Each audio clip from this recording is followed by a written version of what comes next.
Okay, so good day everyone. So this is just to clarify those misunderstandings when it comes to drawing the location map. So before you start drawing your location map, always make sure na ang aton border lines is nasa tama na pwesto. So kailangan ang one half nasa left side, one half sa taas, one half sa right side, kag one-fourth sa baba. Then your title block, ang kada lines niya for your title block is should be a 116, 316, 116, 316, and 116. So 13131. So pag line mo sa iya, dapat ang pinakataas amo lang ang darkest line. Ang nabibilin na sulod kailangan light lines lang gayud siya.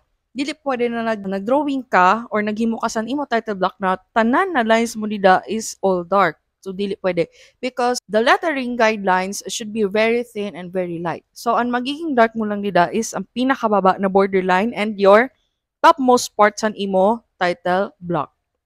Now, we have to divide our title block. Put your letterings when it comes to drawing or no, lettering your informations. So on divisions, and this should be in 2 and 1/2, 7 and 10.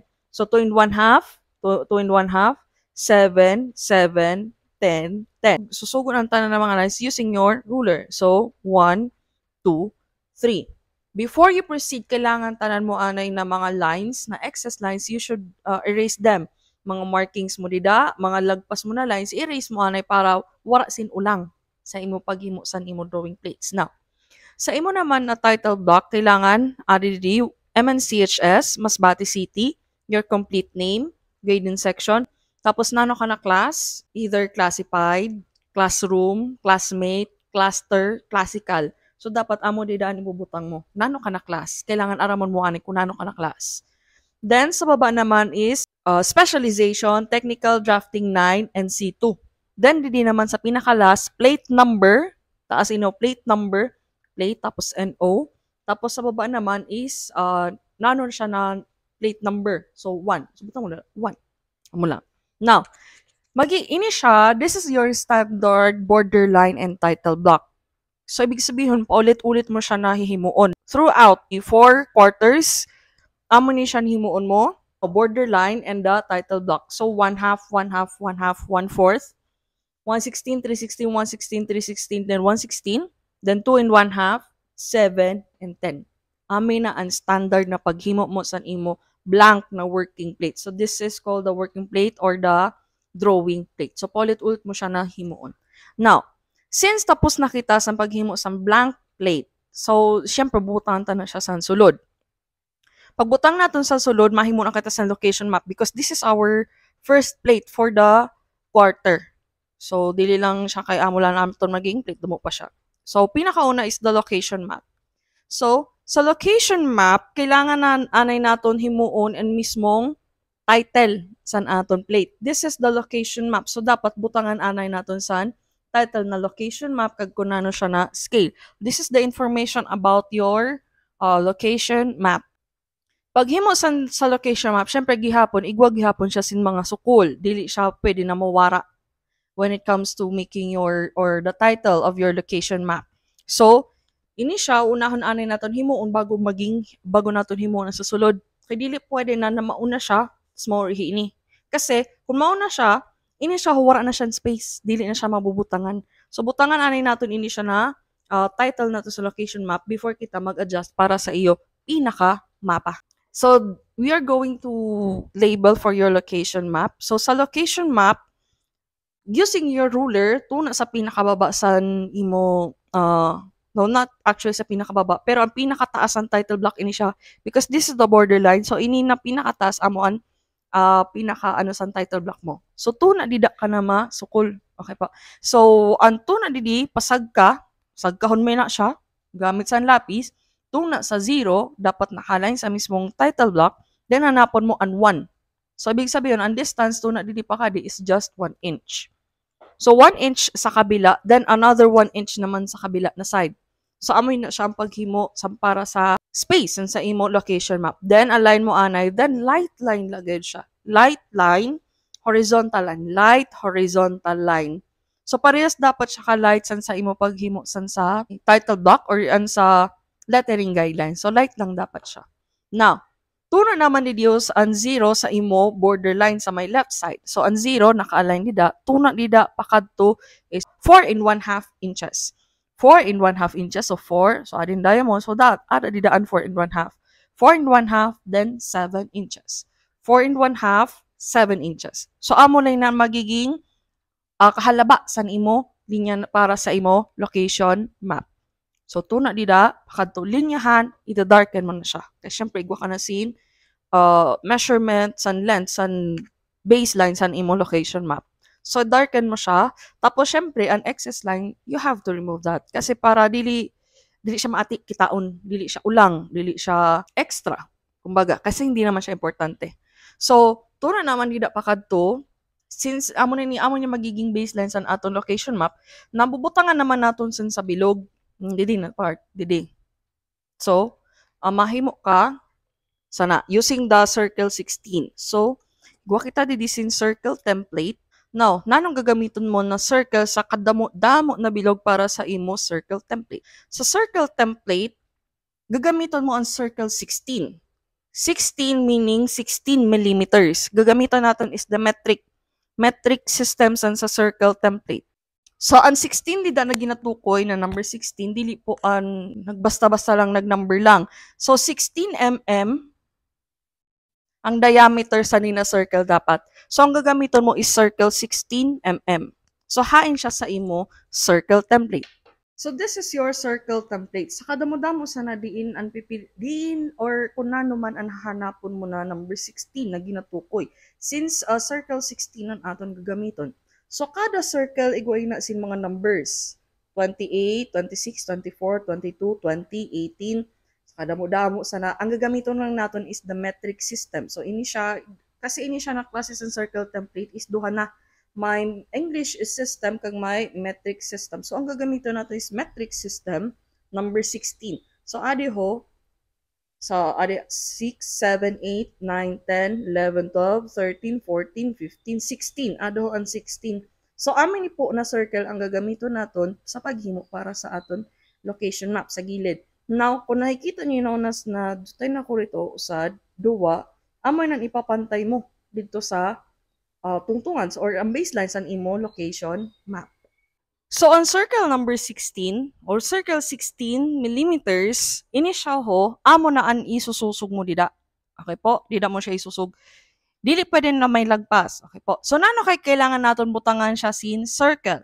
So, actually, when it comes to making architectural plans, igwa talaga sin irog sa ni. Now, nano nakabutang dida sana. Usually, ang ginabutang didi, nano siya na sheet number sa usad na aton architectural plan, ginabutang dida, minsan ginabutang dida A-1, architectural plate number 1, mga irog sana. So, amoy na siya. Since we are using for technical drafting, bubutangan ta lang siya for formality. Kasi yun talaga ang usual na ginagamit. Since it's just a location map, so wala lang siya, blankuhan ta lang. So, nano na ang sukol naman, san bubutang nato na pangaran na location map. So, ang height san aton lettering san sa location map should be 316. 316. Tulo na bilang. 316 inches and a gap of 1/16 inch for the baseline. This is the baseline of your title of your drawing plate.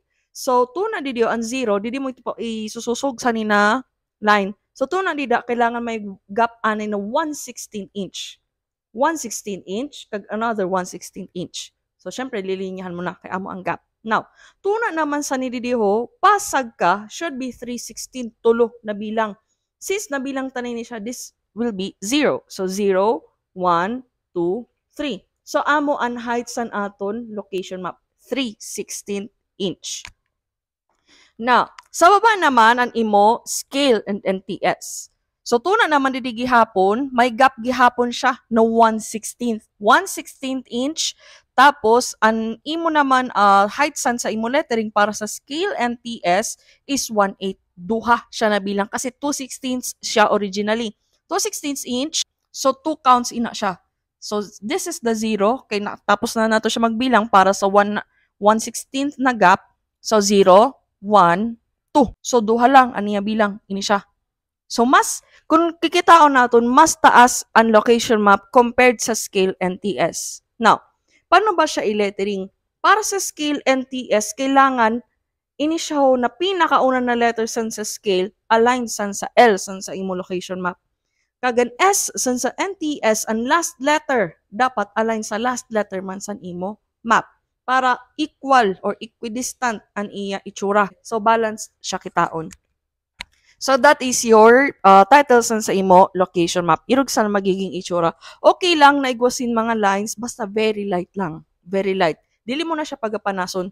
Ini siya na mga lines, dili mo na siya papanason. So, okay lang na mag-remain siya as long as very light lang siya. Very thin and very light. Pag himo mo sana na title na location map, amo ka palang mga drawing san imo pinaka location map. So, ano nga ba ang sukol? For sa mga roads naton, kailangan ang roads. So these are your roads. For example, the location map amo nga yun roads. So nanon mga sukol san roads naton, mga kamino. Kasi damo-damo sing klase san kamino. May igwa kita sin highways, mga alleys, narrow alleys, mga irog sana. So para sa mga highways naton, ang highways amo yung pinaka ginaagihan san daragko na sarakyan. Darago na sarakyan or tanan na kasi sarakyan na agihan siya. Highways, for example, ada na didaan, Quezon, Nursery, Tara Street, Danau Street, Ibingay. Those are the highways. Himo na lang natin siya na biriyo. Para sa highways or national roads or bigger streets are measured 3/16 inch or 6 counts. Kasi originally, this is 6/16. Since in simplest form siya, magiging 3/8 siya. 3/8 inch or 6 counts. Unom na bilang. So, 0, 0, 1, 2, 3, 4, 5, 6. So, amo dapat inaan height or ang kadakmol, ang distance san imo, national roads or kaya highways. Pag-abot naman sa iba na klase na roads, halimbawa, ada na didaan mga skinita, nagihan lang sin tricycle lang or kaya motor, tapos tawo. Pero dili nakaagi masyadon mga dragko na sarakyan.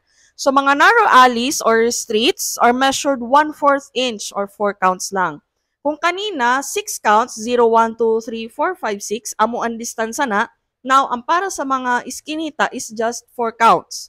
0, 1, 2, 3, 4. So, amin na ang distance para sa imo narrow alleys. Narrow alleys or narrow streets. Or karaniwang dinadaanan lang ng tao, mga motor, amo lang ina siya, mga jurog tayo na tricycle, usa duha lang na usa lang na tricycle na kasulod. Parehas ina sa may Tara, F. Magallanes ang palikod na, palusutan dito sa may diversion. So amoy na siya, pwede naton i-consider siya na narrow alleys lang siya or narrow streets. Now, amo po ang measure sa aton roads. So, ansa labels naman for buildings, street name, subdivision, buildings, except sa site. Okay po? So, hain na siya. Amin ni siya ho, pangalan sa subdivision, pangalan sa mga streets, pangalan sa mga building numbers or kaya pangalan sa lote, kung sino man din na nakatindog. Ang suko lang sana is just 1/8. 1/8 lang siya. 1/8 inch, name of the subdivision, purok or barangay, 1/8 inch. Kasi, dili kasi siya an emphasis sa aton location map. So, kumbaga, ano lang siya, ordinary lang, parareho lang sin 1/8 inch or 2 counts, 0, 1, 2. Amo lang ang height san na imo, pangaran san subdivision, barangay, purok, street. Amin na siya. Now, tanan ito tanan ina sinda nakapang 1/8 inch, maliban lang sa site. Okay po, ang word mismo na site. Ang site, that's even building numbers, etc. Now, pag abot naman sa site, mas kung mako-compare mo, mas dako ang site compared sa mga pangalan sa mga building numbers, streets, etc. etc. Paano naman siya? Ang sukol naman sana is 3/16 or 3 counts. Kung kanina, 2 counts lang, ini siya 3 counts. Kanina, 0, 1, 2, o amo lang ang pangalan sa mga street, alleys, barangay, purok, ano pa ba, building numbers, amo lang, 1/8 inch lang. Tapos, pag-abot naman sa site, 3/16. So, tulo na bilang 0, 1, 2, 3. Mas taas siya, site. So, those are height of the labels for your location map. So, syempre, since site siya, ibig sabihin sa site, dida mo itutungtong an imo balay. Amoy kumagan imo lote. This is the lot of your plan. plan. Dida mo ibubutangan imo residential building, commercial building, kung ano pa man, dida siya nakatungtong. Now, amoy na siya. So, panahon siya himuon. Tandaan na kailangan ang hihimuon naton is dili bubong san imo balay. Dili po bubong. Basay may mag-drawing san irog sana. Kaya ma'am, amo po na ang itsura sa bubong sana na balay na among katake. Dili po. Lote po ang aton hihimuon. Lote. Because location map is more on lots, hindi po bahay. So, maski subdivision siya, no, not actually subdivision, kung compound. Kung usad ka mo na pamilya sana na compound, usad ka mo na angkan sana na compound, usad lang siya na site. Usad lang siya na lot. Kasi site lang siya, hindi siya for bahay. Dapat tanan mo na lot nakadikit sa mismong kamino. So, for example, amo nga niya ni imo kamino, so dapat dikit siya sa mismong kamino. Okay lang na box-box. Wala sin masyadong accurate na measurement kasi dili man nato nakuha ang survey sa buong Masbate. So, maski boxes lang siya, okay lang. Indicated lang siya na may nakapwesto dida. Now, di mo ibubutang ang imo mga streets. Now, for the streets, kailangan, syempre, dapat centered man siya. Dili kay bubutang mo didi. Bawa, National Road. Dili man pwede na irog sana. Dapat nasa center gihapon. So, dapat centered siya. Or kaya, kung halimbawa, pairog sa ning ma'am, dili po nasusurat. Anong kumansa ng pagsurat? Dapat, ang pag-read or ang pagbasa sa mga labels, para sa ni subdivision, ang pangalan sa subdivision, sa street, dapat pairog sa na horizontal, pairog sa na ang pagbasa. Dili po baligtad na irog sa na ang pagbasa. Base adi naman didiho, road, Diyos ko Lord. Dili po pwede na burubaliskad ang imo pangaran sa mga streets or kaya sa buildings. Ma'am, dili po nabubutangan para sa street, lalo na pairog sa ni panahon ng pagbutang. So, masurat ka dapat vertically, pairog sa na ang pagbasa. So, meaning, kung masurat ka, halimbawa, ibinggay, dapat irog sa na makadto. Maskin adi didiho, bawa nga niya, nakabutang nila is Danao. Danao Street. Or kaya, pareha ni, ang sa site. Site, nakabutang dida, site. Dili pwede na sa baba, baligtad naman. Dili po pwede ha. Dapat ang pagbasa, irog gihapon sana. So, site. So, dapat irog po sana ang pagbutang sa aton mga letterings. Is either pairog sana or pairog sana ang basa. Kasi, pag marotate ka man lang sa imo papel or ang mabasa sana, madali makita ang tanan na information san sa imo location map. Usad lang ang nagihan, usad or duha lang ang ways sa imo pagbasa. Dili kay papotoro talibudo na imo papel, dili na nababasa tanan. So, irog po sana ang pagsurat sa mga streets, alleys, ano pa ba, building numbers, etc. Parisa ni, ang pagbasa sa everlasting, pairog sana, everlasting, Fair Lane, ano pa ba, Twinville subdivision, Dama de Noche, pairog sa tanan. Now, panahon ma'am kung medyo slanting. Pag medyo slanting naman, kailangan horizontally align gihapon siya.